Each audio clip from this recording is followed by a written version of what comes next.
Garuda Express, an international courier service. Racism అంటే America, America అంటే racism. అమెరికాలోని United airlines సంస్థ తన ప్రయాణికుల పట్ల అత్యంత దారుణంగా వ్యవహరించింది. ఓ ఆసియా దేశస్థుడిని విమానం నుంచి కర్కశంగా కాళ్లు పట్టుకుని ఈడ్చుకుంటూ కిందకు తోసేసింది. తన భార్యకు ఆరోగ్యం బాగోలేదని, తను విమానం నుంచి దించేయొద్దని ఎంత మొత్తుకున్నా సిబ్బంది వినలేదు. రక్తం కారుతున్నా కనికరించలేదు. 60 ఏళ్ల ముసలివాడైనా కూడా వాళ్ళు దయ జాలి చూపించలేదు. తోటి ప్రయాణికులు ఇదంతా వీడియో తీసి సోషల్ మీడియాలో పెట్టడంతో ఒక్కసారిగా ప్రపంచవ్యాప్తంగా ఆ ఎయిర్లైన్ సంస్థ మీద నిరసనలు వెల్లువెత్తాయి. ఆ వీడియో ఇప్పుడు ప్రపంచవ్యాప్తంగా విపరీతంగా వైరల్ అవుతుంది. మీరు చూడండి. అమెరికాలోని యునైటెడ్ ఎయిర్లైన్ సంస్థ తన ప్రయాణికుల పట్ల ఎంత కిరాతకంగా వ్యవహరిస్తుందో ఈ వీడియో చూస్తే అర్థమవుతుంది. షికాగో నుంచి లూయిస్ వెళ్లే ఓ విమానంలో సీట్లు నిండిపోయారన్న సాకుతో ఓ ప్రయాణికుడిని బలవంతంగా దించేసింది.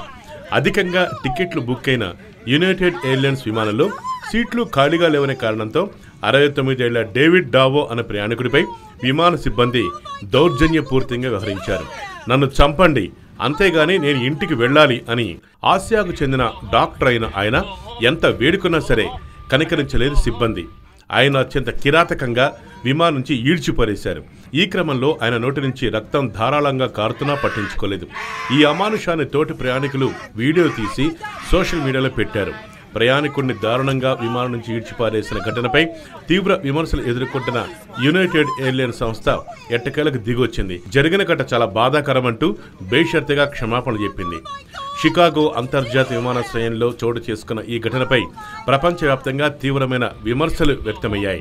ఈ వీడియోలను చూసి దిగ్భాగ్ చెందిన నెటిజన్లు ప్రపంచవ్యాప్తంగా మండిపడుతున్నారు. ఈ నేపథ్యంలో యునైటెడ్ ఎయిర్లైన్స్ ఈసీఓ ఆస్కార్ మనో స్పందించారు.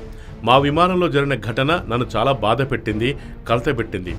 విమానం నుంచి చాలా బలవంతంగా ఈడ్చేసిన ప్రయాణికుడికి ప్రపంచవ్యాప్తంగా ఉన్న మా ప్రయాణికులకు మనస్ఫూర్తిగా మేము క్షమాపణ చెప్పుకుంటున్నాం అన్నారు. ఈ ఘటనకు పూర్తి బాధ్యత వహిస్తామని, భవిష్యత్తులో ఇలా జరగకుండా చూసుకుంటామని ఆయన చెప్పుకొచ్చారు. అసలే ట్రంప్ దెబ్బకి మొత్తం ప్రపంచమంతా గడగడలాడిపోతుంది. రేసిజానికి పరాకాష్ట ఇదేనని ఏషియన్లు మండిపడుతున్నారు.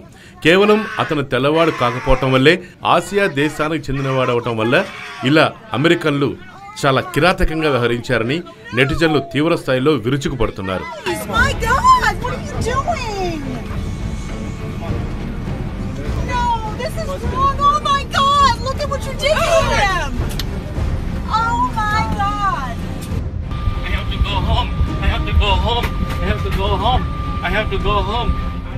హాయ్ యోయో వ్యూవర్స్, సబ్స్క్రైబ్ చేసేటప్పుడు అక్కడ ఉండే గంట సింబల్ ను ప్రెస్ చేయడం మర్చిపోవద్దు.